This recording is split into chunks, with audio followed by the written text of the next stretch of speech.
Pour ne rien manquer, abonnez-vous maintenant. Les vraies voix Sud Radio, 17h-20h, Philippe David, Cécile de Ménibus.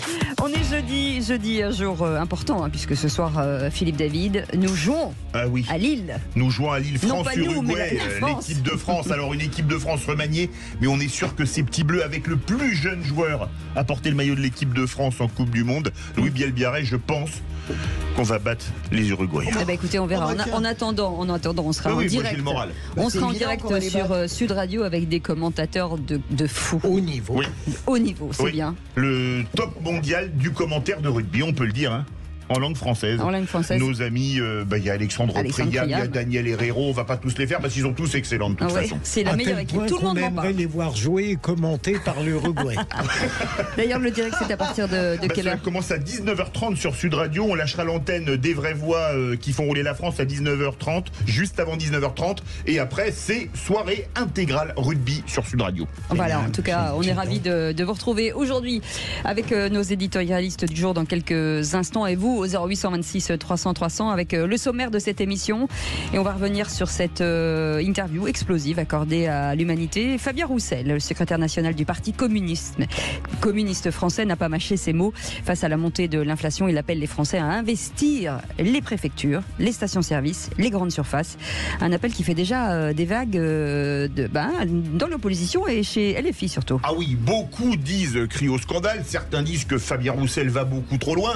Alors est-ce que pour vous, Fabien Roussel va sur le terrain de Jean-Luc Mélenchon, qui était quand même assez sur la provocation, l'outrance. Et il n'y a pas un personnage sur les réseaux sociaux plus honni par la France insoumise que Fabien Roussel. On dirait presque qu'il trouve Marine Le Pen sympathique par rapport à lui. Si, il y en a. Il y a des gens Zemmour plus et Fabien Roussel les plus honnis par la France insoumise. Je crois que François Hollande est pas mal non plus. On verra. On en parlera. Alors est-ce que pour vous, il a décidé, comme on dit au rugby, d'aller au mastic, histoire de faire réagir? Venez nous le dire au 0826 300 300. Et donc Fabien Roussel, sur cette question Twitter, va-t-il sur le terrain de Jean-Luc Mélenchon? Pour l'instant, vous dites oui à 70%. Et puis le coup de projecteur à 18h30. Vous pouvez d'ores et déjà vous inscrire 0826 300 300. Ce soir, nos Bleus vont affronter l'Uruguay. On l'a dit au stade Pierre-Mauroy à Lille. 50 000 supporters sont attendus. Selon un sondage IFOP pour Sud Radio, 58% des sondés ont l'intention de suivre le match sur cette Coupe du Monde de rugby. C'est 10 points de plus que la Coupe du Monde de foot de Qatar en 2022, Philippe. Oui, Cécile. Et d'ailleurs, regardez les audiences. Plus de 15 millions pour France All Black, à peine plus de 5 millions pour Allemagne-France de football. Avant-hier, alors on dira que c'était un match amical, mais Allemagne-France au football, ce n'est jamais un match amical. Est-ce que pour vous, les Français se mettent à plus aimer le rugby que le football, qu'ils en ont marre de voir des types qui, quand on les touche à peine, se tordent de douleur? Je pense à Neymar, mais il est parti, tant mieux. Ou est-ce que... J'ai pas pu m'empêcher de la faire. Il y a quelques Français qui tombent. Il y en a quelques-uns qui tombent, mais lui, c'était quand même le record. Est-ce que maintenant les Français préfèrent cette Ovalie, ce sport viril où on se rentre dans la couenne mais où on se tord pas de douleur? Venez nous le dire au 0826 300 300. Non, vous êtes une caricature. Franchement, ça les jours où vous êtes là, oui. Non, mais vous êtes vraiment une caricature de A jusqu'à Z. C'est dingue. Oui, mais heureusement, l'original est terrifiant. La question du jour, le rugby est-il en train de devenir le sport le plus populaire de France? Eh bien c'est oui, à 64%. Venez nous en parler, on vous attend au standard jusqu'à 19h. Les vraies voix Sud Radio. Et vous les entendez, il y en a qui est sage et les autres qui sont assez perturbés. Voilà. C'est Philippe Bilger qui est avec nous. Non, pas du tout. Président de l'Institut de la parole. Vous avez vu qu'il a l'œil qui frise ce soir, Bilger. Quand il a l'œil qui frise comme ça, je sais pas ce qui s'est passé. Je sors d'un grand déjeuner chez Guy Savoie. Dis donc, ça devait être difficile. Donc j'arrive ici plein de Détendu. bienveillance. Voilà, c'est ça. Mais ce sera bien la prochaine fois. La première fois. On va prendre des photos. Françoise Degois est avec nous, éditorialiste Sud Radio et LCI. Je voudrais faire une annonce officielle. Il est 17h08. Je sais que c'est que dans 2 jours, mais vu que je ne suis pas là demain et vu que samedi il n'y a pas d'émission, je souhaite par anticipation un très bel anniversaire à mon amie Cécile de Ménibus. Ce sera samedi. Je sais que ça porte malheur. Non, ça porte bonheur avec moi. Voilà, je le dis. Et vous m'appellerez. N'oubliez pas le 16 septembre, samedi, de la noyée de Messins. C'est samedi, oui. Samedi. Voilà. Plutôt que me souhaiter un bon anniversaire, que offrez-moi des cadeaux. Merci. Allez, Sébastien Ménard est avec nous, entrepreneur dans la food tech et président de l'élan Bernay Paula Cortez. Comment ça va? Je suis plus président depuis hier soir, puisque j'ai vendu mon club de basket. Hier soir. Vous avez invité tout de même. C'est Alors attendez, excusez-moi, Sébastien, je refais. Et Sébastien Ménard, entrepreneur dans la foodtech et ex-président de l'élan Béarnais, Paula Cortez. Je vais excessivement bien. Ouais. Tout simplement, déjà, je remercie toutes celles et tous ceux qui m'ont fait confiance l'année passée, parce que l'année passée, j'ai été contraint et forcé de reprendre le club. Je rappelle que le club était en faillite, abandonné. Et voilà, donc j'ai fait le bridge pendant 1 an et j'ai passé 1 an à chercher un grand mécène et un grand repreneur. Et on l'a trouvé. Et je l'ai trouvé. Et voilà, et c'est Philippe David. Et voilà. Et dans une semaine, Philippe David, et pourquoi le basket est en train de devenir le sport le plus populaire? Exactement. Voilà. Vous savez quoi? Si un jour je suis toute seule, je vous demanderai de venir pour imiter Philippe David. Oui, alors, allez, dans un instant, Laurent... On n'est pas des fillettes, on est virils. Allez, Laurent Defoy d'Ariège sera avec nous dans quelques instants. En attendant, le répondeur, vous laissez des messages et merci d'ailleurs. 0826 300 300, écoutez. Bonjour Fabrice, alors je voulais réagir par rapport au trafic de drogue qui se passe sur Marseille et d'autres grandes villes. Nous avons des casernes entières de légionnaires qui s'ennuient, qui sont parqués, et pour éradiquer justement le trafic de drogue, il n'y aurait qu'à faire et organiser des visites avec ces militaires afin de nettoyer un peu et récupérer un maximum des produits illicites. Cela ferait peut-être réfléchir certains et cela éviterait des victimes innocentes au milieu de ce système.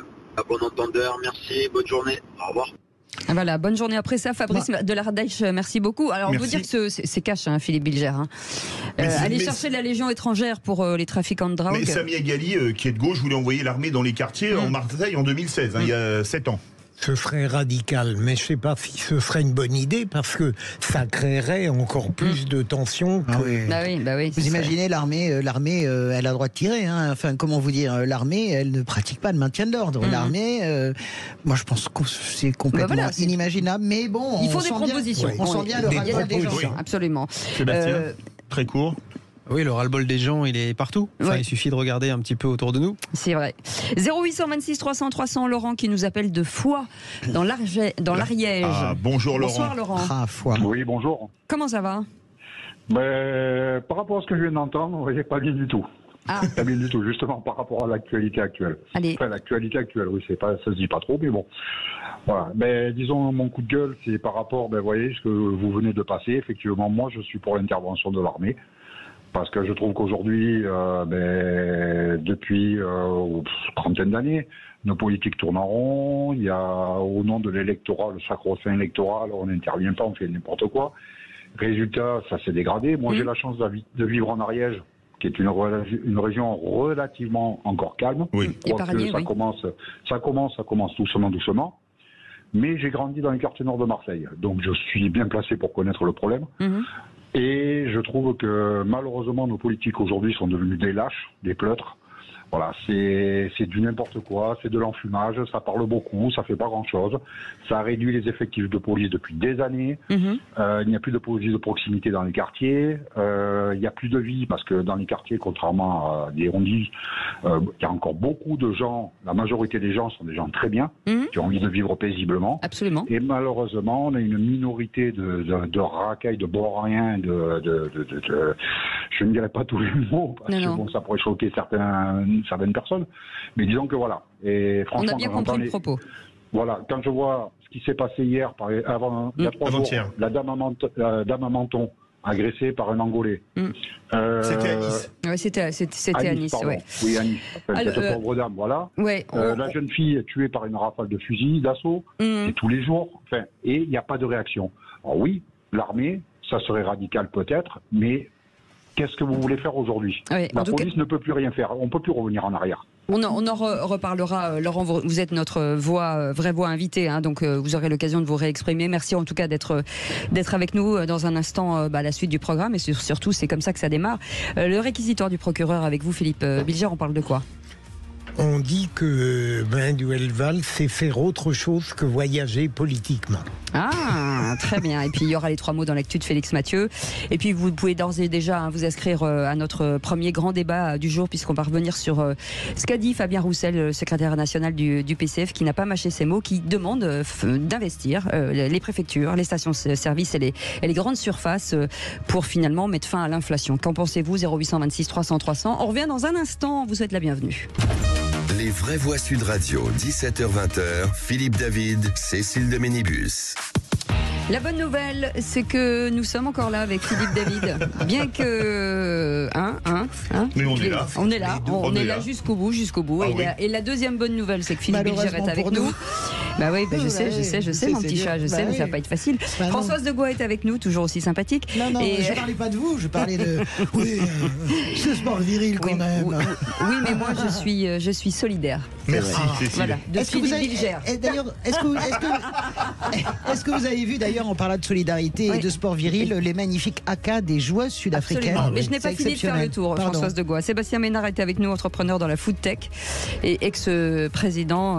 Vous mettrez ce que vous voudrez derrière. Et tu peux dire le plus discipliné autour de cette table. Oui, pour l'instant. Mais ça peut ne pas durer. Allez, et dans un instant, les 3 mots dans l'actu avec Félix Mathieu. Félix, bonsoir, vos 3 mots. Bonsoir. Dans un instant. Fusil, Metz et Ferry. Et tout de suite, le réquisitoire du procureur. Les vraies voix Sud Radio, le réquisitoire du procureur, Philippe Bilger. Un homme de gauche qui était présent ce matin sur Sud Radio, Manuel Valls, attire votre réquisitoire, Philippe Bilger. Oui. J'ai dit homme de gauche, je pensais que ça ferait réagir Françoise de Gois, mais même au micro de Jean-Jacques Bourdin. Absolument. Je dis rien, Cécile, mais moi-même, je me suis laissé aller parfois à faire preuve d'un peu de dérision à l'égard de Manuel Valls, à dénoncer un peu ses voyages France-Espagne, et je dirais même intellectuellement et politiquement, mais il n'empêche que je me suis souvent souvenu avec nostalgie du Manuel Valls de la première primaire où socialiste, réaliste et authentique, il avait d'une certaine manière convaincu bien au-delà de son camp. Mais je l'ai écouté ce matin, comme vous venez de le rappeler, Cécile, chez Jean-Jacques Bourdin, et je l'ai trouvé percutant, convaincant. Il a développé sa thèse centrale de deux gauches irréconciliables et il n'a pas été de main morte et d'esprit mou à l'égard de LFI, à l'égard de cette gauche qu'il a qualifiée de non républicaine. Alors, ce qui m'a bien plu, on peut le discuter, on peut le contester, mais tout de même, le Manuel Valls qui a parlé ce matin constituait un obstacle contre lequel il y a même du plaisir à se heurter. Il vous a plu ce matin? Il m'a plu. Il est égal à lui-même, il est ce qui a fait son malheur, il est ce qui l'a tué et ce qui a tué la gauche. Manuel Valls, il porte une très lourde responsabilité dans ce qui s'est passé, dans l'effondrement de la gauche et dans le fait qu'elle a beaucoup de mal à se reconstituer, mais elle se reconstitue quand même pour toutes ces raisons. J'ai écouté l'interview excellente de Jean-Jacques Bourdin, c'est assez rare, mais là, l'intervieweur, je parle pas de Jean-Jacques Bourdin, était meilleur que l'interviewé. Manuel Valls, une espèce de vieux disque rayé qui continue inlassablement sur les mêmes histoires, les gauches irréconciliables. Oui, mais c'est sûr. Mais il y a bien longtemps que Manuel Valls n'est plus de gauche. Il y a bien longtemps que Manuel Valls ne peut pas être qualifié d'homme de gauche. Manuel Valls est un opportuniste. Il avait un talent extraordinaire. Il a tout gâché lui-même par ambition présidentielle, mais à un point tel que finalement il a fait émerger Emmanuel Macron et qu'il est puni à jamais. Et c'est heureux. Et Sébastien Ménard. Puni à jamais, je sais pas, on n'est jamais mort en politique. Lui, si, il est très mort. Moi, je l'ai toujours apprécié. Pourquoi? Parce que j'adore les mecs de gauche qui font des politiques de droite et qui tiennent des discours plutôt de droite. Bien sûr. Donc, comme nous, on adore les droitistes qui sont gauchistes, en fait. Un peu comme moi, c'est ça? Non, mais j'aime bien. Allez, tout de suite, Félix Mathieu, les 3 mots dans l'actu. Les vraies voix Sud Radio. Rebonsoir Félix. Rebonsoir Félix. 3 mots, fusil, Metz et Ferry. Des petits cadeaux entre amis. Kim Jong-un et Vladimir Poutine s'offrent mutuellement des fusils. Le maître du Kremlin accepte l'invitation au retour. Il va bien se rendre en Corée du Nord. Emmanuel Macron, lui, se rendra à la grande messe du pape François au stade Vélodrome le 23 septembre. L'Élysée le confirme. Un événement populaire et festif, plaide la présidence en réponse aux critiques. Et puis l'enregistrement qui consterne tout un pays, la Grèce, où le passager d'un ferry s'est noyé, poussé à la mer au moment d'embarquer. Propos racistes de l'équipage et pacte de silence sur l'incident. Le ministre de la Marine grecque a démissionné. Les vraies voix Sud Radio. Ils ont eu la même idée de cadeau. Tiens, Vladimir Poutine a offert à Kim Jong-un un fusil de fabrication russe et Kim Jong-un a offert à Vladimir Poutine, devinez quoi? Eh bien oui, un fusil de fabrication nord-coréenne. Alors au-delà de cet échange de bons procédés, le président russe va honorer l'invitation au retour. Il se rendra à son tour en visite à Pyongyang. Pour l'heure, pas d'accord sur le matériel militaire annoncé officiellement, mais les États-Unis soupçonnent la Russie de vouloir acheter des armes à la Corée du Nord pour soutenir son effort de guerre en Ukraine. L'inquiétude de Matthew Miller, le porte-parole du département d'État américain. Lorsque l'on voit ce qui semble être une coopération accrue et probablement des transferts militaires, nous avons des raisons de croire qu'ils discutent de transferts. C'est assez troublant, ça constituerait potentiellement une violation de plusieurs résolutions du Conseil de sécurité de l'ONU. Il est possible que les armes circulent dans les deux directions. Dans un cas comme dans l'autre, nous surveillerons de très près la situation. Nous n'hésiterons pas à imposer des sanctions si ça s'avère nécessaire, ajoute aussi le porte-parole de la diplomatie des États-Unis. Philippe Bilger, Corée du Nord, Russie, Chine, est-ce qu'on a un triptyque de 3 puissances nucléaires qui sont en train de monter une alliance? Parce que Poutine qui va à Pyongyang, c'est quand même une information. C'est extrêmement dangereux, même si j'ai eu une nuance d'optimisme. Quand ils sont échangés des fusils, je me suis demandé s'ils ne désiraient pas les utiliser à leur rencontre. mais vous avez raison, c'est extrêmement dangereux, parce que ce sont des gens qui sont complètement... à l'abri de la diplomatie classique. On peut tout craindre. Françoise Degois. Oui, après, il faut voir. Le plus grand danger, c'est pas vraiment les armes. Je pense qu'entre un fusil russe et un fusil coréen du Nord, je prendrais plutôt le fusil russe, parce que j'ai un peu peur que le fusil coréen m'explose, si vous voulez, au visage. Mais je crois que le plus ennuyeux là-dedans, c'est toute la technologie qui va aller avec, le transfert de technologie, notamment sur les satellites. C'est ça, moi, qui m'inquiète le plus. C'est si on permet à ce pays le plus fermé, qui est la Corée du Nord, d'accéder, lui aussi, à l'information.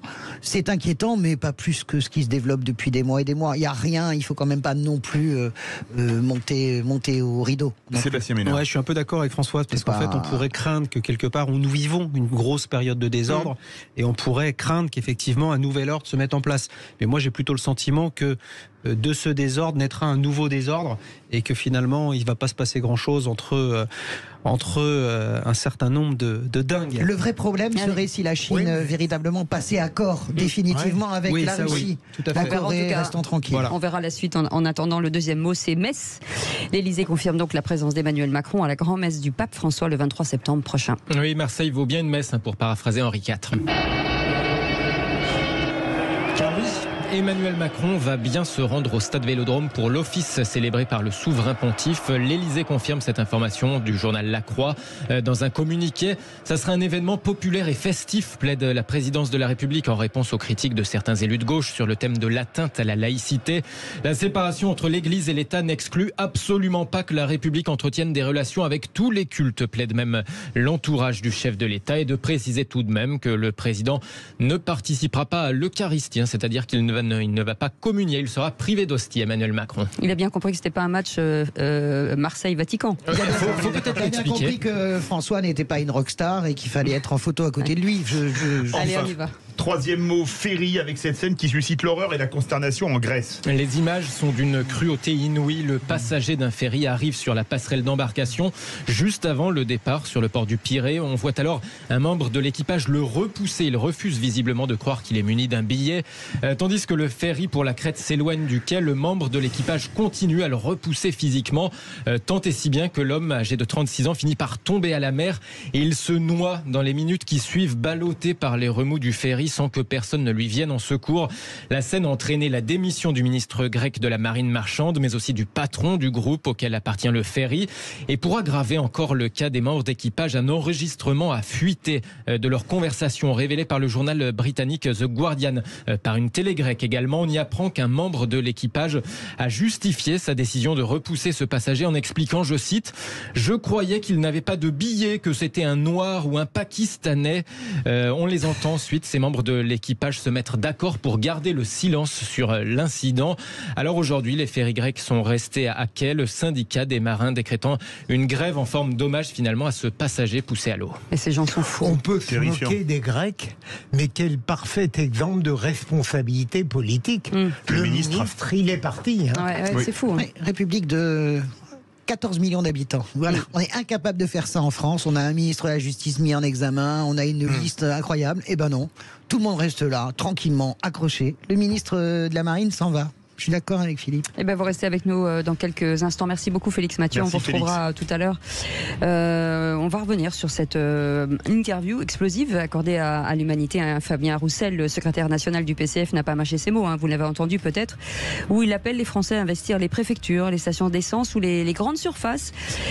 Forcément, ça fait débat. Tout le monde en parle. On en parlera dans un instant avec Léon Desfontaines, porte-parole du PCF et à la tête de liste des élections européennes. Dans quelques instants, vous pouvez d'ores et déjà nous appeler et vous inscrire au 0826 300 300 pour commenter cette actualité avec nos vraies voix. Philippe Bilger est avec nous, Françoise de Gois et Sébastien Ménard. À tout de suite. Les vraies voix Sud Radio, 17h-20h, Philippe David, Cécile de Ménibus. Chers amis, il y a l'équipe de France de rugby et il y a l'équipe de France des vraies voix. Et ce soir, ils ne sont pas sur le banc, ils sont sur le terrain avec en tête de liste et capitaine de l'équipe, Philippe Bilger est avec nous. Exactement. Françoise de Gois, demi d'ouverture. Moi, je suis de demi d'ouverture. Ah bah oui, j'étais sûr. Voilà. Et Sébastien Ménard, le meilleur tireur, tiens. Comme Thomas Ramos. Le buteur. Le Thomas Ramos Je prends. on est pas mal. Et puis bon, Philippe Bilger, il est à la bière, il est à l'extérieur du. Philippe David. Oui. Philippe David, il a abusé. Il coupe les citrons, ils encouragent. C'est le pilier de comptoir. Allez, c'est pas un sport de filles. Les amis, 17h31, il faut y aller. Le grand débat du jour, c'est maintenant. Les vraies voix Sud Radio, le grand débat du jour. Je suis particulièrement en colère, comme beaucoup de nos concitoyens. Les prix de l'alimentation qui augmentent de 20%, les prix de l'électricité qui augmentent 30% l'espace de 2 ans. On se fait plumer comme de la volaille. On se fait attaquer, racketter, voler et on ne devrait rien dire. Alors j'appelle à ce que on fasse de cette question sociale la rentrée du gouvernement, du président de la République et de tous ceux qui nous plument. Pour moi, c'est une question de légitime défense. Et donc vous l'avez entendu, donc Fabien Roussel, le secrétaire national du PCF, a donc lancé cet appel aux Français en les invitant à occuper les préfectures, les stations-service et les grandes surfaces pour protester contre l'inflation. On va en parler dans quelques instants avec Léon Desfontaines qui est avec nous, porte-parole du PCF et tête de liste aux élections européennes, Philippe. Oui, Cécile. Alors c'était une interview écrite dans l'Humanité, donc une interview écrite c'est relu, c'est pas comme une phrase qui peut vous échapper dans un micro.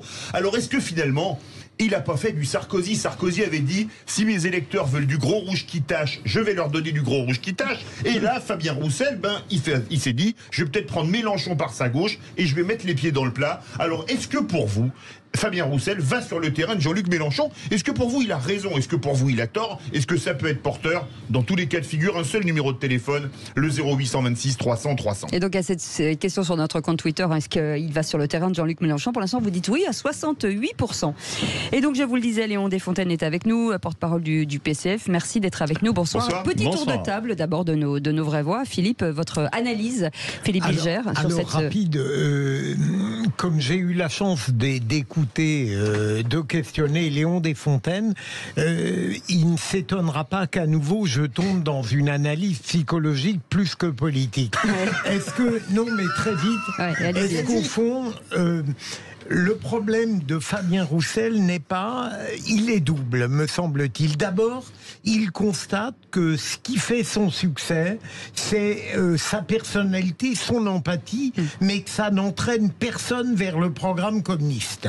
Deuxième élément, et c'est plus sérieux, est-ce qu'on ne pourrait pas soutenir que Fabien Roussel a compris qu'il peut être contesté au sein du parti par une forme de modération, en tout cas dans l'attitude générale, et que, évidemment, LFI, donnant l'exemple d'un extrémisme même délétère, il peut être tenté d'aller un peu sur ce terrain pour montrer, pardon, le terme n'est pas beau, qui n'est pas un mou, que c'est une image qui lui tient à cœur. Vous répondrez dans un instant, Françoise de Gois. Oui, moi je suis toujours gêné par Fabien Roussel parce qu'il y a une personnalité qui me plaît beaucoup, mais bon, ces yo-yo permanents m'ennuient et me fatiguent en fait.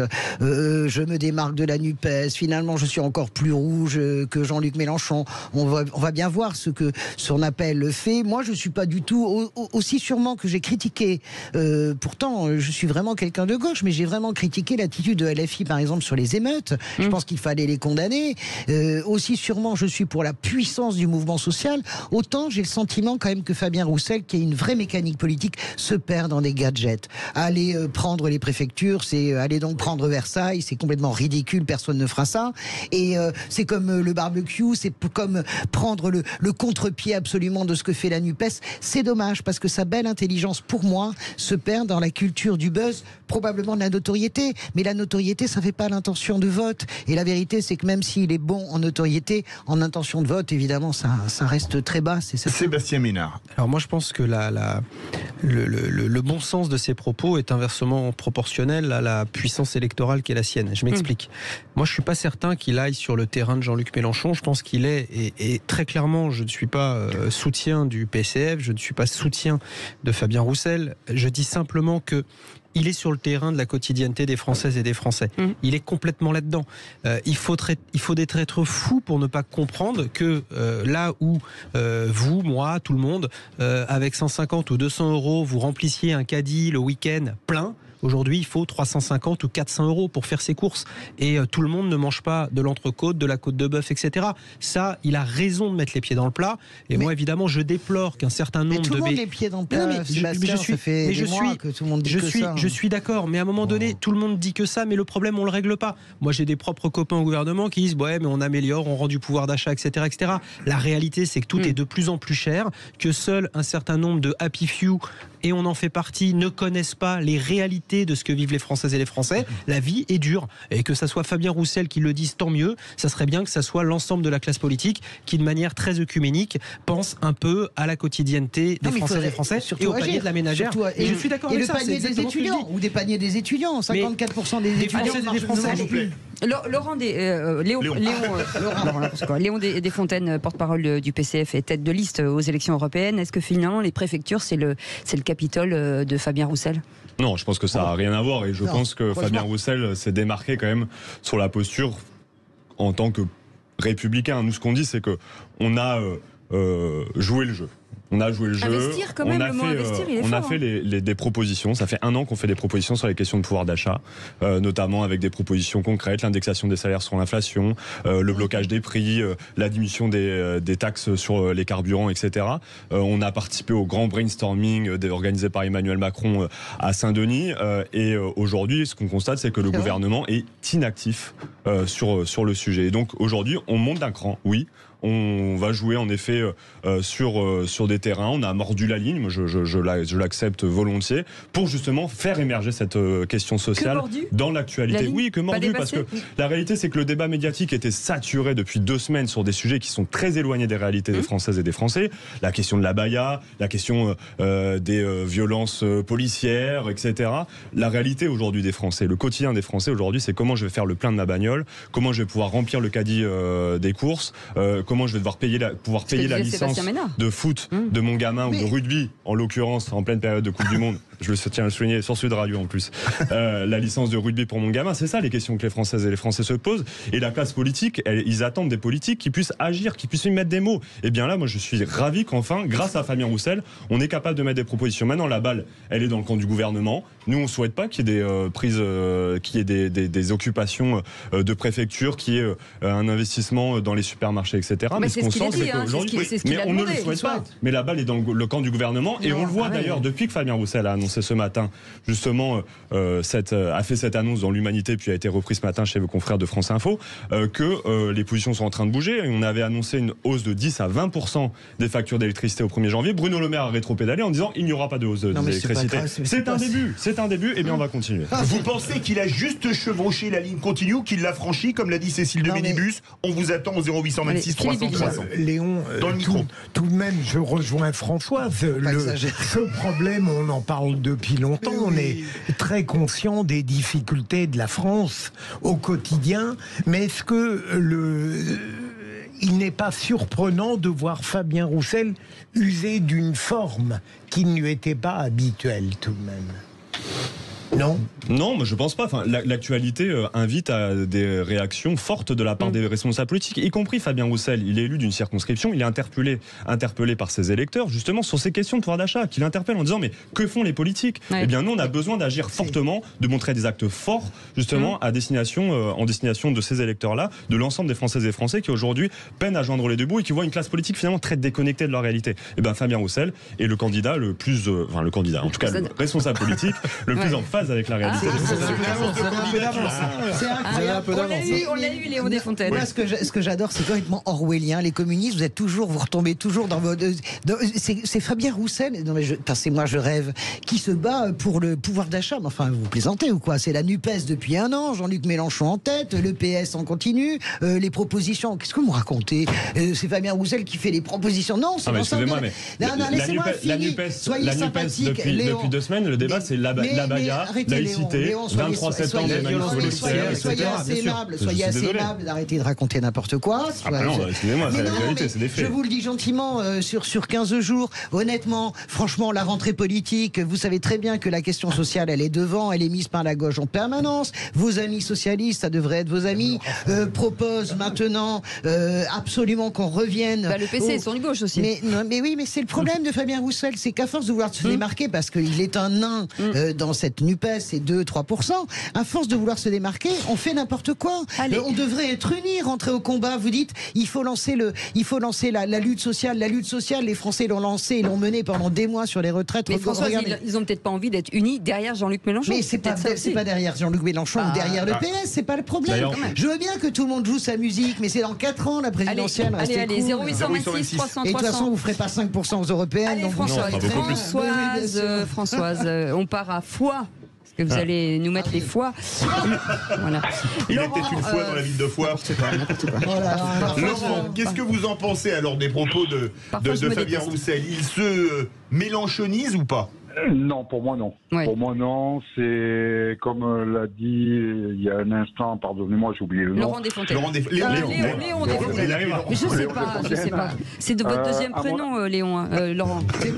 Dites oui, parce que sinon je passe pour une... Allez, on y va, pardon. Alors, pour moi, voilà, oui, il a sauté sur l'occasion de pouvoir faire parler de lui, parce que bon, effectivement, alors moi je ne suis pas du tout de gauche, je ne suis pas du tout, encore moins communiste, quoi que ce soit. Bon, ça serait plutôt le contraire. Mais pour moi, voilà, il a besoin de se rappeler en déclarant ça, il a eu besoin de se rappeler au bon souvenir des Français. Essayer de récupérer peut-être une certaine frange de Français qui, comme tout le monde, moi et d'autres, sont actuellement, on regarde le prix de l'essence, on regarde le prix des matières premières, on regarde tout. Voilà. Et pour moi, il se mélenchonise pas, parce que Mélenchon est beaucoup plus agressif, beaucoup plus violent, beaucoup plus... Voilà. Lui, à la rigueur, je dirais, il vomit la France, presque. Alors que M. Roussel appelle aux Français à se réveiller et à montrer leur mécontentement, pas comme les Gilets jaunes. Oui. Mais... Restez avec nous, Laurent. On a un autre appel au standard. Bonsoir, Mickaël. Bonsoir. Mickaël, une réaction? Vous êtes de l'Essonne? Oui, tout à fait, oui. En fait, moi, mon propos, il va être très simple. En fait, je trouve qu'en fait, ça va un peu loin de dire qu'il faut aller dans les préfectures, qu'il faut aller dans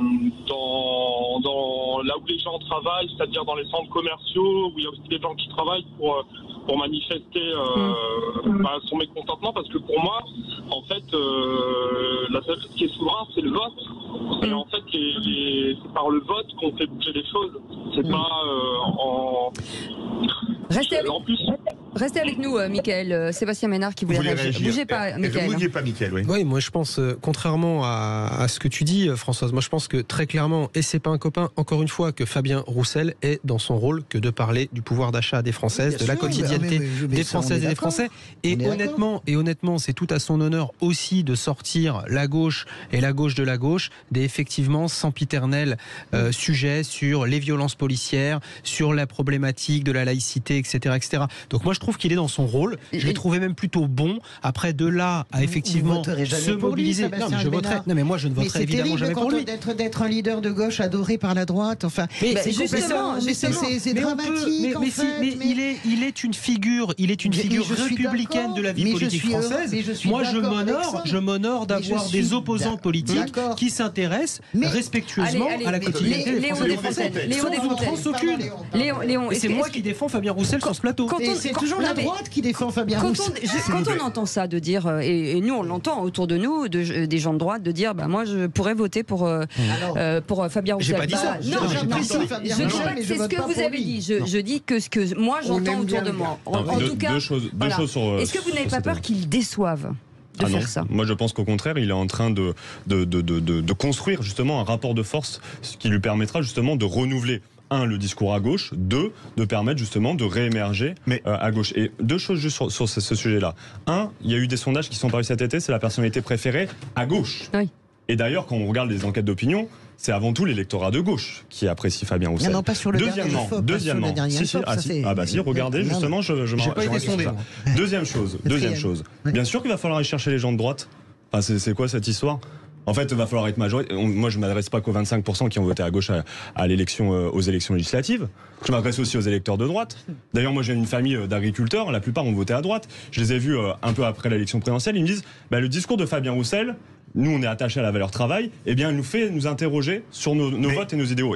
C'est comme ça qu'on va réussir à retrouver une gauche majoritaire. C'est une gauche qui est capable de parler de travail, qui est capable de s'adresser à l'ensemble de la population, au-delà des étiquettes politiques. Léon Desfontaines, une question. Est-ce que le dernier candidat communiste qui est passé 10%, c'était en 81, c'était Georges Marchais qui avait fait 15%. Et Georges Marchais, il parlait aux ouvrières. Malheureusement, en France, il n'y en a plus beaucoup, vu la désindustrialisation. Il parlait aux prolétaires, il parlait de travail. Est-ce que quelque part, vous n'êtes pas, et Fabien Roussel, en train de revenir aux fondamentaux du Parti communiste, c'est-à-dire pas aller dans le wokisme, l'islamo-gauchisme, etc., et aller vraiment sur le message originel du PC? Oui, en phase avec son temps, quand même, malgré tout.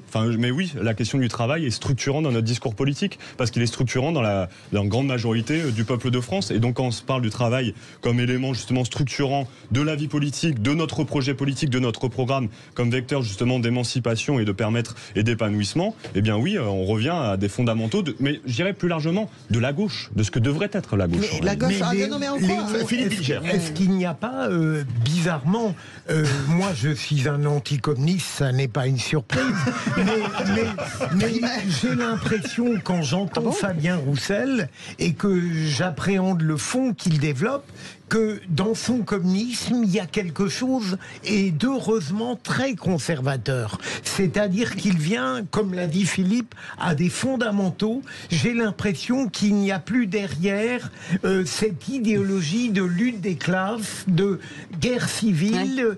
Est-ce que cette volonté d'affrontement, est-ce que c'est vrai ou je me trompe ? Le rapport capital-travail est omniprésent dans les discours que nous portons. D'ailleurs, aujourd'hui, ce qu'on dénonce, notamment par exemple sur la question des carburants, c'est les marges exorbitantes des entreprises, notamment pétrochimiques, mais aussi dans l'industrie agroalimentaire, si on veut parler des prix de l'alimentation, qui sont exorbitantes. Et nous, on dit qu'il y ait davantage de partage des richesses. Et notamment, on a fait une proposition, l'indexation des salaires sur l'inflation, pour permettre justement à ce que les travailleurs de ce pays puissent vivre dignement, puissent vivre de leur travail. C'est une proposition que nous avons mise sur la table, et en disant justement qu'une partie de ces marges devrait être orienté vers les salaires des travailleurs. Je rigole quand j'entends Philippe Bilger. Il est en train de nous faire le communisme à visage humain. Vous avez entendu quand même. J'ai l'impression que Fabien Roussel en fait n'est plus communiste. Fabien Roussel en question vient de dire ce matin ce que vous détestez le plus au monde, investir les préfectures. Mais parce que c'est Fabien Roussel, en fait, vous trouvez ça super. Non. Vous voterez jamais pour lui.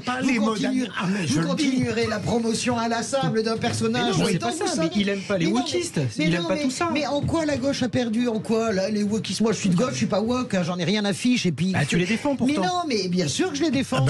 Mais moi, je défends la NUPES comme je défendrais Roussel s'il était en difficulté. Moi, je défends l'union. Tout ce qui va dans le sens avec l'attitude intérieure de briser cette union, et c'est le cas évidemment de Fabien Roussel, mais ça va être le cas bientôt de Libéral. C'est quand même Jean-Luc Mélenchon qui s'est senti obligé de réagir au propos de Fabien Roussel et pas le contraire. Donc non, mais en l'occurrence, c'est pas Fabien Roussel qui a cherché à diviser ou quoi que ce soit. Là où je rigole, c'est Philippe Bilger Bilger, Fabien Roussel vous vendrait n'importe quoi. Prenons Versailles avec une fourche, vous diriez, mais c'est super, mais j'ai dit que c'était pas bien. Mais François, j'ai dit que c'était pas bien, précisément de sa part. Mais une fois que vous avez dit ça, vous aimez tellement Roussel. Mais s'il vous plaît, on n'est pas en guerre civile. Ah ben non, mais bien sûr. Mais Françoise, c'est peut-être comme ça qu'on gagne, justement. Le mot de la fin avec Léon Desfontaines. Non, mais je suis ravi qu'enfin on puisse débattre de pouvoir d'achat, des salaires et du travail à cette rentrée. Je pense qu'on savait trop manquer.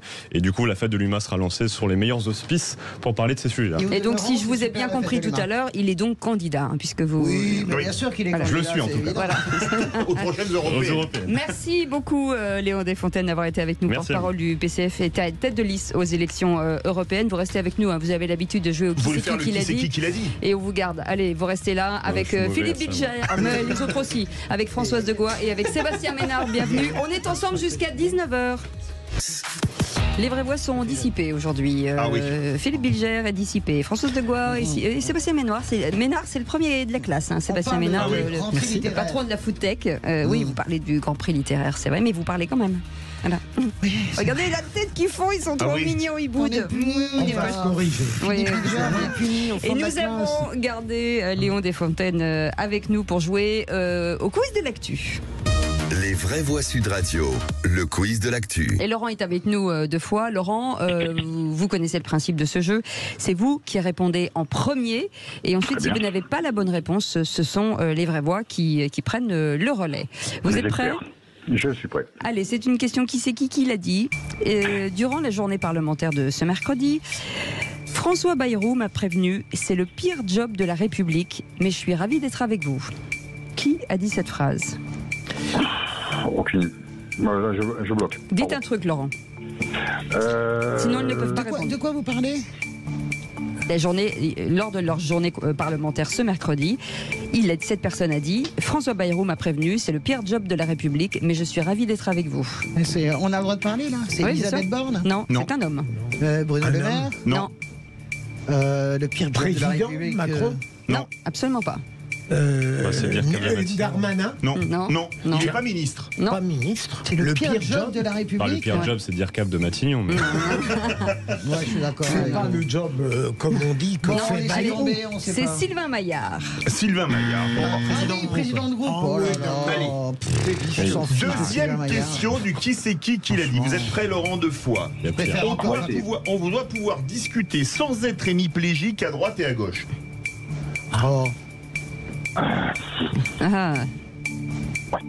C'est un autre président. Oui, un autre président. Bayrou, justement. Non. C'est pas Édouard. Non. Boris Vallaud. Non. Lyot. Non. C'est Emmanuel Macron. Non. Jordan Bardella. Non. Qu'est-ce que c'est ce délire ? Fabien Roussel. Non. Président d'une commission. Oui. Ah, mais c'est Sacha Oulier. Voilà, bonne réponse. Je ne sais pas si vous méritez le point. Un je vous le mets quand même. Un demi-point. En plus que lui, Qui il c'est discute qu'avec la gauche. Qui l'a dit ? N'importe quoi, toi. S'il vous plaît. Qui c'est qui l'a dit ? C'est pas Chicago dans les années 60. La vie n'est pas acceptable, mais on ne se promène pas dans la ville en tremblant. Ah oui.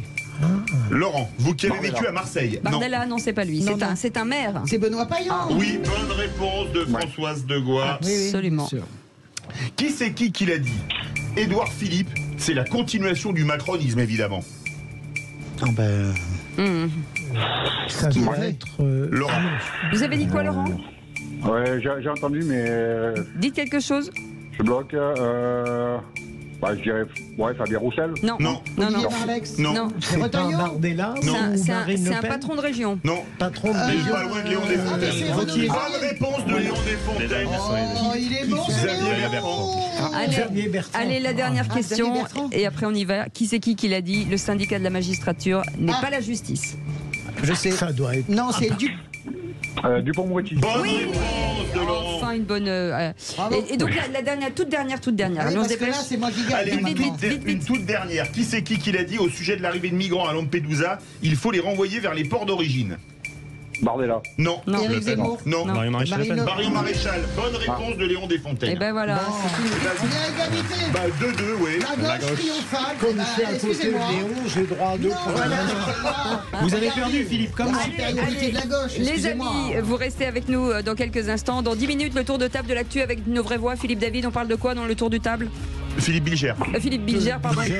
Rappelez-moi ce que je dois dire. Françoise de Gaulle, on parle de quoi? Vite. Nous allons parler de Macron qui va à la messe et je ne suis pas tout à fait d'accord pour d'autres raisons que celles évidentes. Sébastien Ménard. Tous avec le Maroc diffusé sur M6 hier soir. Et Philippe David. Philippe Bilger. Trafic à la Légion d'honneur. Allez, à tout de suite, on fait une petite pause, on revient dans un instant. C'est un plaisir chaque jour de vous accueillir dans Les Vraies Voix avec Philippe David et avec nos chroniqueurs qu'on adore. Vraiment, Philippe Bilger est avec nous, président de l'Institut de la Parole, Françoise Degois, éditorialiste Sud Radio et LCI, et Sébastien Ménard, entrepreneur dans la food tech. Et vous, bien sûr, au 0826 300 300.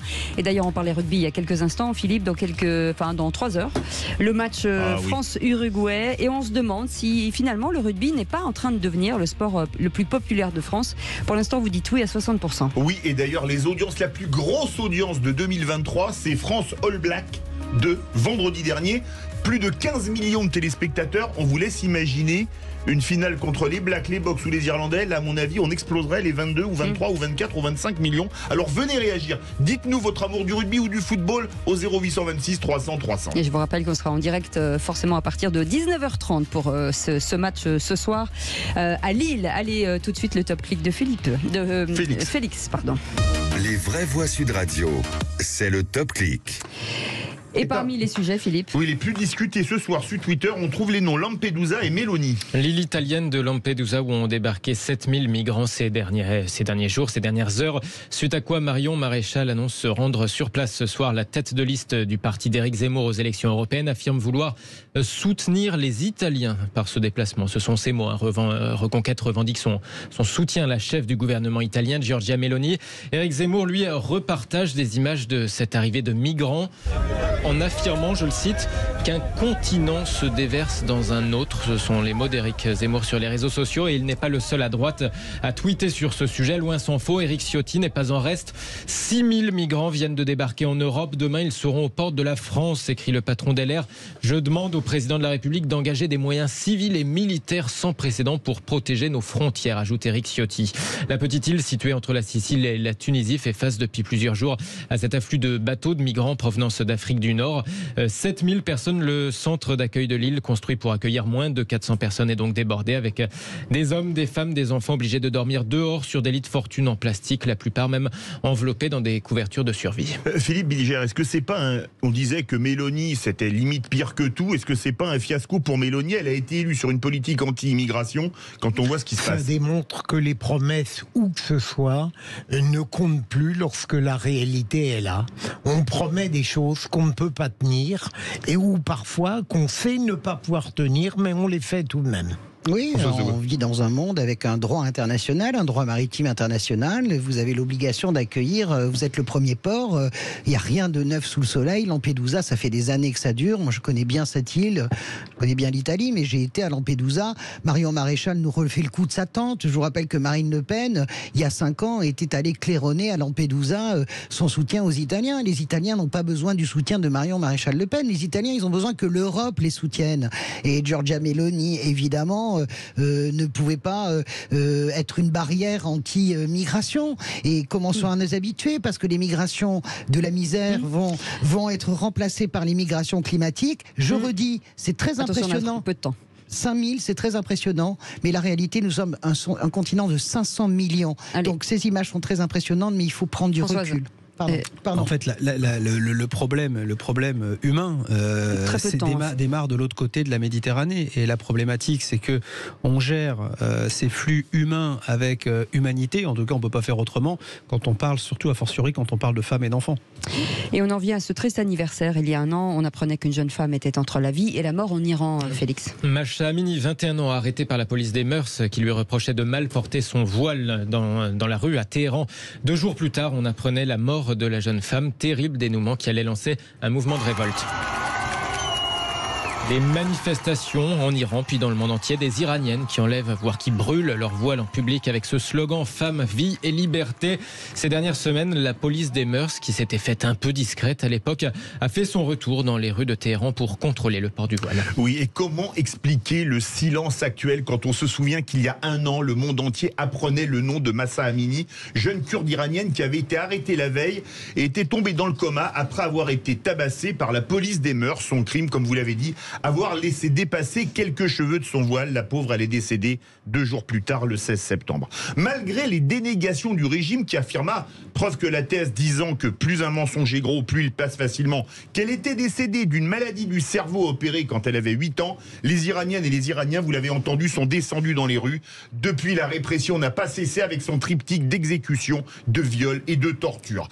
Plus personne aujourd'hui ne parle de l'Iran. C'est pourquoi je voulais en parler ce soir, en espérant, je le dis, je me mouille, que ce régime barbare finira par tomber. Femme, vie, liberté, Iraniennes et Iraniens, on n'a pas le droit de vous laisser tomber, même si j'ai le sentiment qu'on vous a vraiment laissé tomber. Vous êtes d'accord, Françoise Degois ? Je ne crois pas qu'on les ait laissés tomber. Je pense qu'il y a une lâcheté générale de la communauté internationale. Si vous parlez de lâcheté, c'est qu'on a laissé tomber. Mais je crois qu'eux n'ont pas laissé tomber. Moi, nous ne sommes pas les seuls à en parler. Ce matin, j'écoutais une grande radio concurrente qui a fait toute une spéciale justement sur l'Iran, sur cette année. Donc, nous sommes très limités dans nos moyens. Nous avons beaucoup parlé, nous avons beaucoup multiplié. Ce qui est le plus important, il y a les manifestations et il y a le mouvement de fond. La question est-ce que le mouvement de fond de la société iranienne est en train de bouger ? Les spécialistes disent oui. Voilà. Mais vous avez noté aussi que des Iraniennes ont été naturalisées françaises. Oui, je crains que Philippe David ait raison. Lutte admirable, répression féroce, indignation et enlisement. Je ne crois pas. Juste 2 secondes. La réalité triste, c'est qu'on n'ait aujourd'hui aucune capacité à sauver ces pauvres gens qui se font massacrer par des barbares. Aucune possibilité. Allez, dans un instant, merci beaucoup Félix. Mathieu, dans le tour de table de l'actu des vraies voix, Françoise, on parle de quoi ? On parle de la Messe et Marseille avec Emmanuel Macron qui ne communiera pas. Trafic peut-être à la Légion d'honneur. Et avec vous, Sébastien Ménard ? Tous avec le Maroc. Eh bien, je vous rappelle là aussi notre question du jour. Est-ce que vous pensez que finalement le rugby peut dépasser le football et devenir le sport préféré des Français ? Pour l'instant, vous dites oui à 62%. 0826 300 300, vous pouvez déjà vous appeler Aude et vous inscrire. Je cherchais le mot, il était pourtant simple, mais je ne l'ai pas trouvé. Merci Philippe David. On a converti l'essai. Ibus.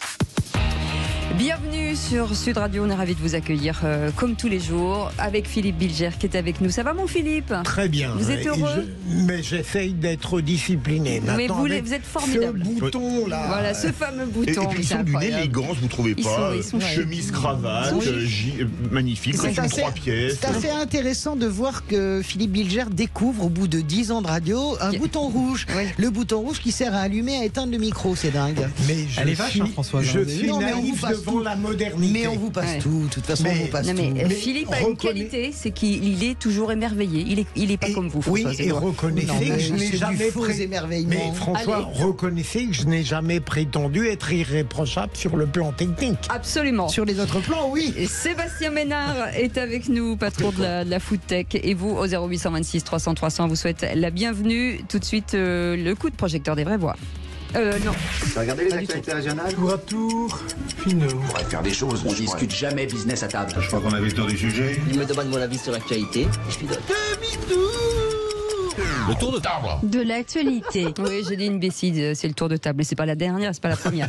Philippe Bilger, et sur ce tour de table de l'actu, vous vouliez revenir sur la Légion d'honneur. Et vous avez des soupçons de trafic de Légion d'honneur. C'est une enquête qui a été faite qui est faite par Mediapart et qui révèle, pour le moins, des liens un peu troublants entre un sénateur qui s'appelait Bansard, qui appartenait aux 100 plus grandes fortunes de France et qui a entretenu véritablement des relations d'amitié, mais très somptuaires, avec le grand chancelier, le général Pugat.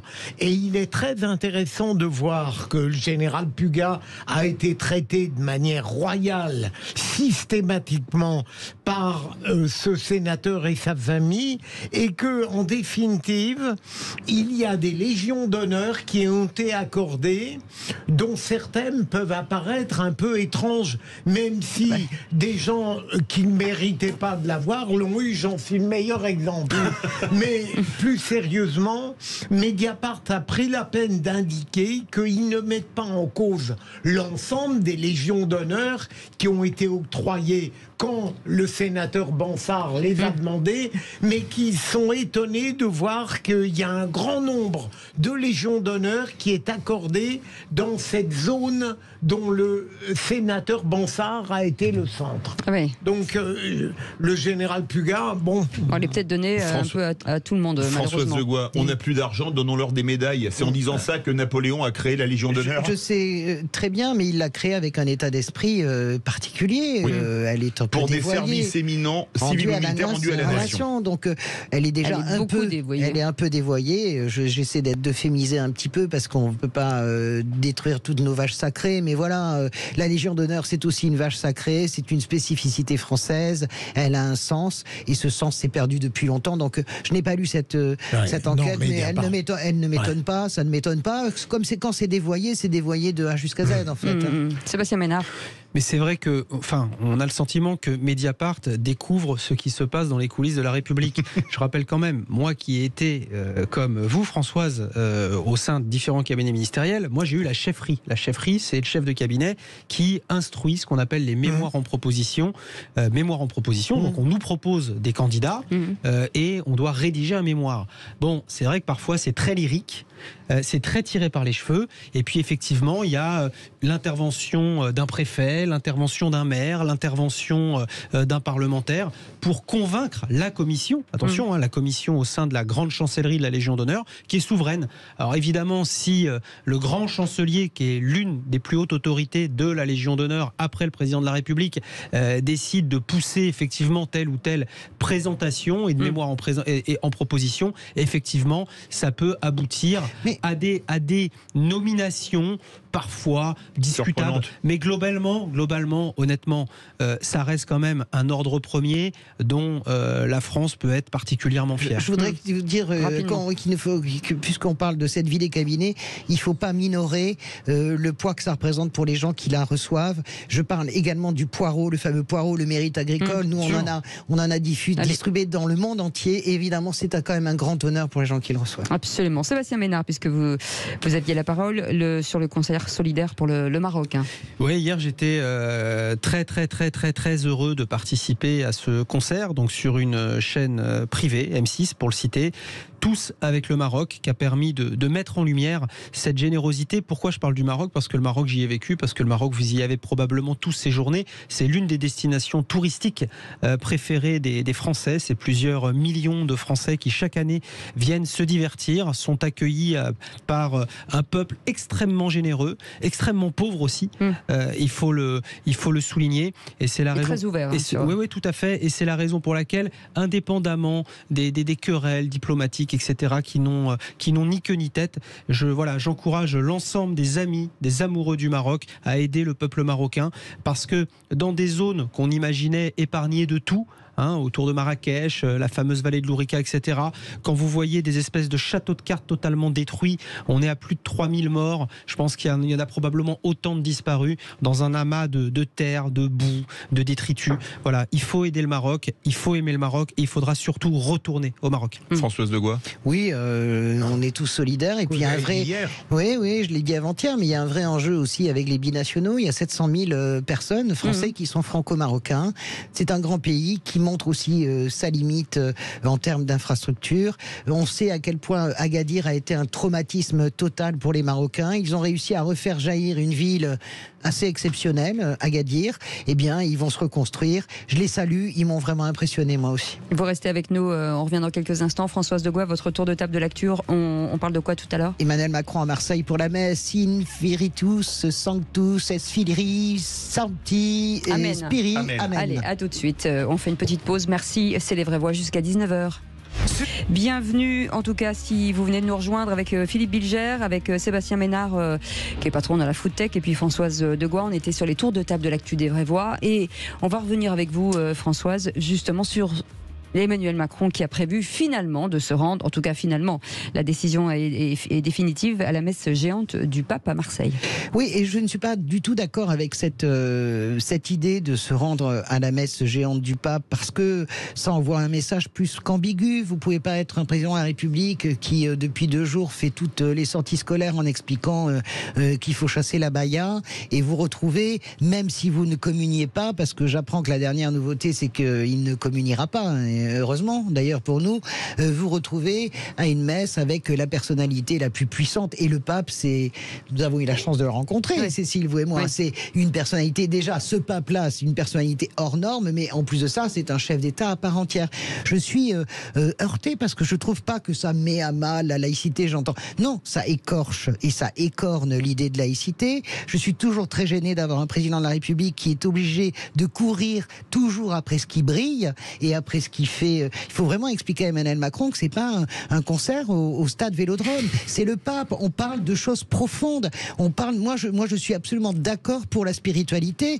S'il veut le faire, qu'il le fasse en privé. Je trouve que ça renvoie une drôle d'image, tout comme le fait que le président de la République, en plus, est chanoine de la basilique de Latran. Honnêtement, je trouve ça complètement délirant que nous ayons encore ces titres et ces breloques.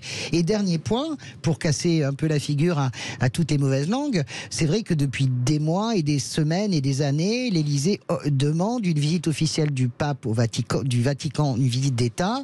C'est vrai que le pape ne l'accorde pas, non pas parce qu'il est embrouillé avec Emmanuel Macron, mais parce que sa logique depuis qu'il a été élu en 2013, c'est de faire en priorité les petits pays. C'est la première fois qu'un pape est allé en Mongolie, il est allé en Bosnie, il considère qu'on voit mieux depuis la périphérie que depuis le centre. Et ça n'est pas lié à la France. Et le pape François fait en priorité les petits pays où personne ne va jamais. Et notamment, je prends l'exemple de la Géorgie, où il est allé en Géorgie, 2,5% de catholiques. Il a fait sa messe dans un stade quasiment vide, mais il a dit c'est important, il faut y aller. Voilà.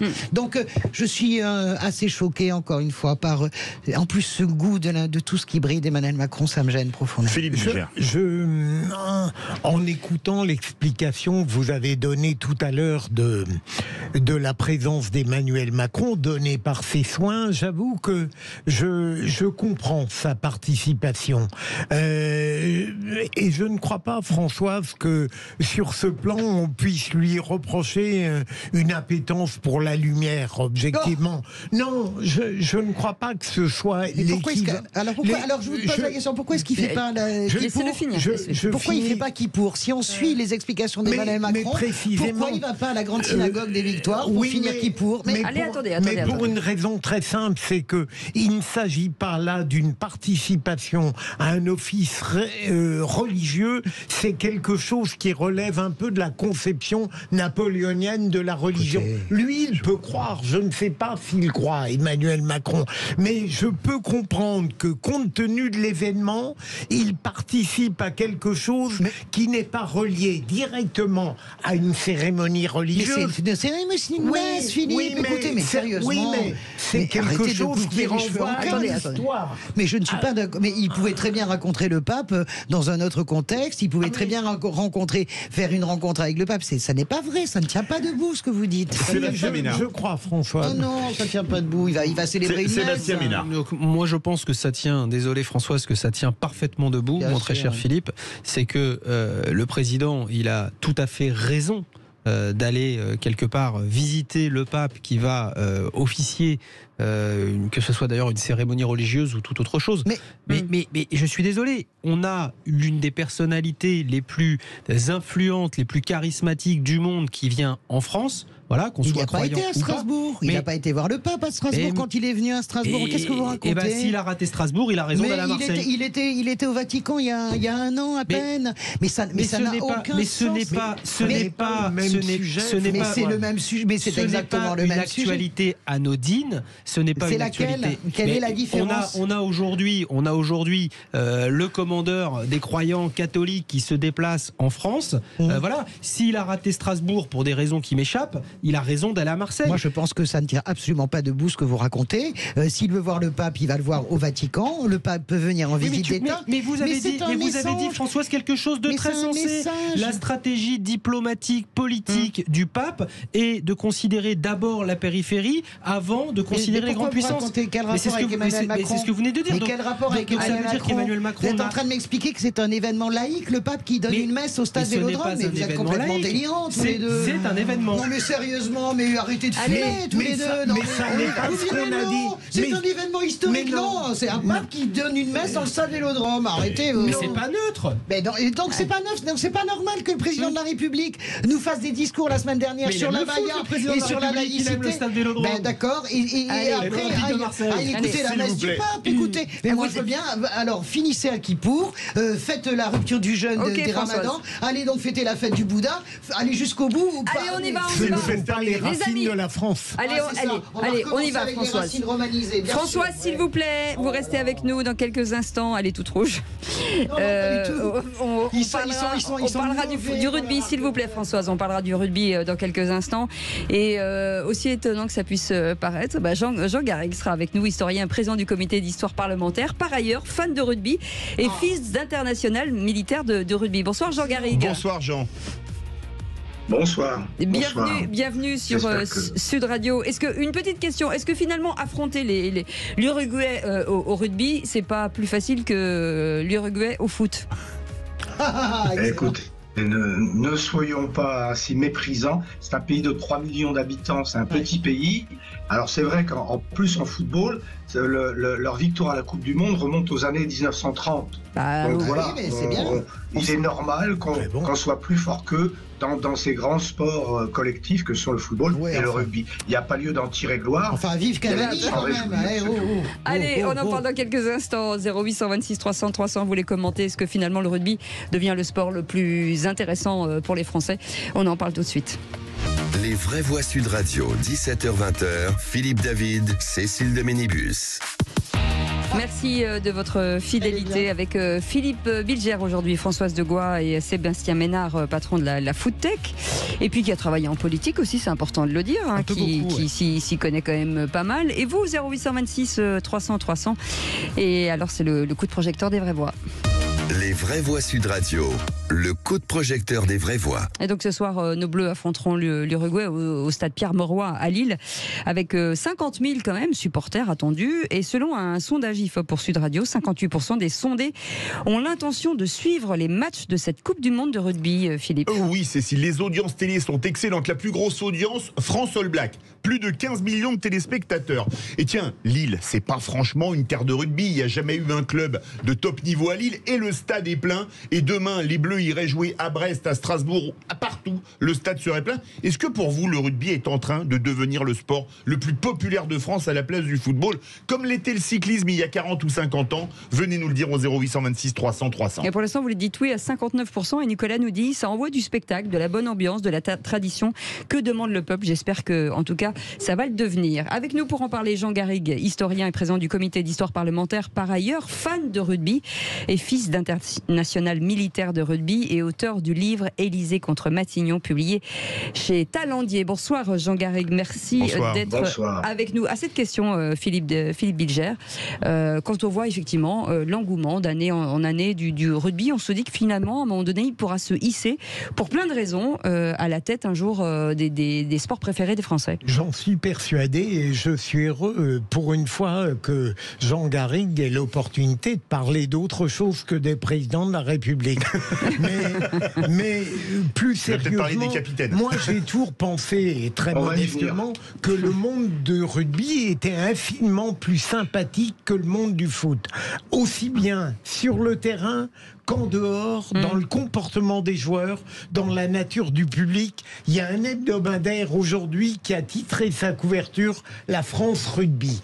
Et peut-être vais-je choquer mes amis, mais j'ai lu récemment, et ne croyez pas que c'est ma lecture quotidienne, Mediapart qui s'étonnait que la France des cités n'était pas très intéressée par la Coupe du Monde du rugby et qu'en réalité, il n'y avait pas dans cette France-là une passion pour ce qui paraît majoritairement mobiliser la France. Et je me demande si là, on ne peut pas trouver au moins une explication dans le contraste qu'on peut faire entre le monde du foot largement entendu et celui du rugby. Peut-être parce que c'est à la base un sport d'universitaire, Françoise. À la base, et puis un sport très, comment dirais-je, localisé. Moi, je viens du sud-ouest, hein, donc je suis de Tarbes, vous voyez bien, et puis j'ai connu Bagnères de la grande époque. Et voilà, on a connu Bagnères de la grande époque, avec Aguirre et compagnie, et le Stade au Cest. Donc c'était d'abord très localisé. Je ne crois pas une minute que le rugby supplantera le football.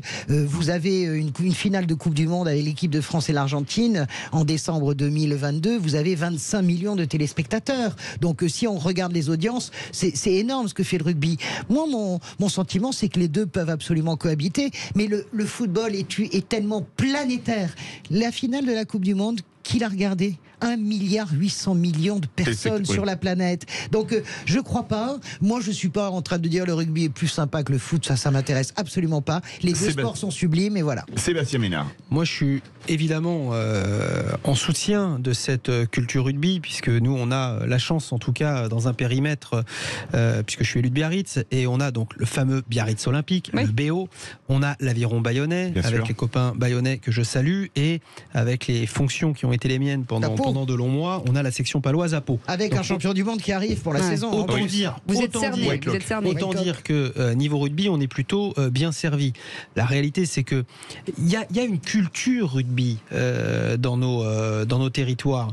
Il y a une culture rugby dans cette, je dirais, France des régions. Mais il y a effectivement, comme le dit Françoise, un phénomène planétaire qui est celui du star system et du football. Parce que c'est sublime le foot, quand c'est magnifiquement joué, c'est magnifiquement joué et bien incarné. C'est aussi beau que on va faire réagir Jean Garrigue. l'Afrique du Sud qui déploie, Jean Garrigue, est-ce que quelque part aujourd'hui, quand on voit les audiences, on fera peut-être 25 millions de téléspectateurs s'il y a une finale, la France en finale de la Coupe du Monde. Est-ce que vous croyez, contrairement à Françoise de Gois par exemple, que le rugby, vu ses valeurs, pourrait supplanter le football comme sport numéro 1 dans le cœur des Français? Jean, je vous déçois. Pardon. Mais je suis d'accord avec Françoise de Gois là-dessus. Ce sont deux sports qui se complètent, deux cultures d'ailleurs qui se complètent, j'allais presque dire deux sociologies qui se complètent, et c'est vrai que le rugby reste malgré tout aujourd'hui un sport essentiellement du méridional, du sud-ouest essentiellement, mais qui s'est déporté aussi beaucoup dans le sud-est de la France, et puis qui draine des populations qui ne sont pas tout à fait les mêmes que le public ou que les joueurs de football. Ce qui est certain, et ce que j'aime dans le rugby, entre autres, c'est que pour l'instant en tout cas, il est moins gangréné par le fric que ne l'est le football, qui manifestement a été complètement phagocyté par le capital et par la logique mercantile. Et ce que j'aime aussi beaucoup dans le rugby, c'est qu'au fond, il me semble qu'il reflète totalement les valeurs de ce qu'était l'idéal républicain. Et d'ailleurs, c'est pas un hasard si les petits clubs de rugby du Sud-Ouest se sont construits au moment où la Troisième République s'installait en France. Ce sont les clubs de Jules Ferry en quelque sorte, parce qu'ils vous offrent la liberté de courir un peu partout sur le terrain, d'innover, de contourner l'adversaire, la fraternité. Alors ça, c'est une valeur très importante dans une équipe de rugby. On est solidaires les uns les autres. Et puis, il y a cette idée d'égalité aussi, parce qu'il y a des petits, on a besoin du petit demi-mêlée, on a besoin du très grand seconde ligne, on a besoin du très rapide 3/4 aile, on a besoin du costaud 3/4 centre ou du troisième ligne, et tout le monde a sa chance dans le rugby. Alors moi, je trouve que ces valeurs-là, si vous voulez, avec celle de la laïcité d'ailleurs, qui est importante aussi, eh bien ces valeurs-là, elles sont, voilà, on les retrouve dans le rugby, et avec ça, ce parfum de la France des terroirs, qui est aussi quelque chose auquel, malgré tout, beaucoup de Français restent attachés. Vous parliez pardon Philippe Bilger, vous parliez tout à l'heure des quartiers, Françoise. Ce serait peut-être génial de se dire de monter une équipe justement des quartiers de rugby, parce que les valeurs dont parle Jean Garrigue, de fraternité et de... Il y en a de plus en plus. Il y a de plus en plus dans l'équipe de France de rugby. Vous avez un certain nombre de jeunes qui viennent des quartiers. Il y en a de plus en plus. Mais bien sûr, moi je j'aime pas cette idée, parce que je vois où veut arriver. Je suis d'accord avec Jean pour une fois, je suis d'accord avec Jean. Je vois bien où veut arriver Philippe Bilger. Alors, il y aurait la France en gros des quartiers avec plus ou moins les racailles, et ça serait le foot. Et la France du rugby qui serait chimiquement pure. Mais si, en gros, il le reconnaît. Il n'est pas loin de ça. Moi, je pense que c'est extrêmement dangereux de dire ça. Je le redis, et Jean a absolument raison de le souligner. D'abord, Philippe connaît très bien le rugby. Il y a de plus en plus de clubs qui se montent dans les quartiers. Il y a Bobigny, il y a Massy comme club formateur. Mais il y a de plus en plus de clubs. Il y a de plus en plus. Mais vous avez de plus en plus de joueurs de l'équipe de France qui arrivent des quartiers. Et moi, j'espère qu'on tiendra la ligne de l'argent. Je suis d'accord avec ce foot extraordinaire qui permet à tout le monde de s'exprimer. Vous pouvez être comme Maradona, mesurer 1m65 et être un pur génie. Voilà. Et puis être un immense joueur, je ne sais pas, comme Van Dijk, qui est mesuré 2 mètres. Voilà. Mais j'espère que le rugby tiendra sur la question de l'argent. Malheureusement, mon sentiment est quand même que les digues sont en train de céder également au niveau de l'argent pour le rugby. Mais ce qui m'amuse, si j'ose dire, dans l'argumentation tout à fait pertinente de Jean Garrigue, c'est que je ne discute pas le fait que le football va continuer à avoir une multitude de gens qui vont regarder les matchs ou les pratiquer. Mais Jean Garrigue a développé à la fin de son propos une argumentation qui montre bien à quel point le rugby est pas seulement à cause de l'intérêt du jeu, mais de l'univers qu'il représente à tout point de vue, a représenté de manière éruptive une compensation depuis ces dernières années à ce que l'équipe de France et son comportement et le public en général avaient de déprimant. Un petit mot pardon de Laurent 0826 300 300 et ce sera à vous Sébastien Ménard dans un instant. Alors Laurent qui vient d'une terre de rugby, l'Ariège. Oui, alors j'habite en Ariège, mais je suis né à Marseille. Donc bon, on peut pas faire plus foot que moi. Après, j'ai la chance d'avoir côtoyé dans mon enfance Eric Chian, qui était un très bon ami. Ah oui, 3e ligne de l'équipe de France 87. Voilà. Donc je connais le rugby, mais pour moi le rugby ne passera pas au-delà du rugby. Pourquoi ? Parce que le foot déjà fait rêver les jeunes par rapport au côté bling bling argent. Qu'il n'y a pas dans le rugby. Après, au niveau des mentalités, malheureusement, dans le rugby, je le vois au quotidien, moi, ici, à Foix ou ailleurs, ça commence à changer doucement. Ça perd ses valeurs, malheureusement, à l'image de la société. Mais pour moi, le foot, vous voyez, j'ai mon épouse qui ne connaissait rien au foot avant 98. Elle s'est intéressée à la Coupe du Monde parce que c'était la Coupe du Monde. Ça a été un effet de mode et aujourd'hui, elle s'y connaît en foot, presque autant que moi.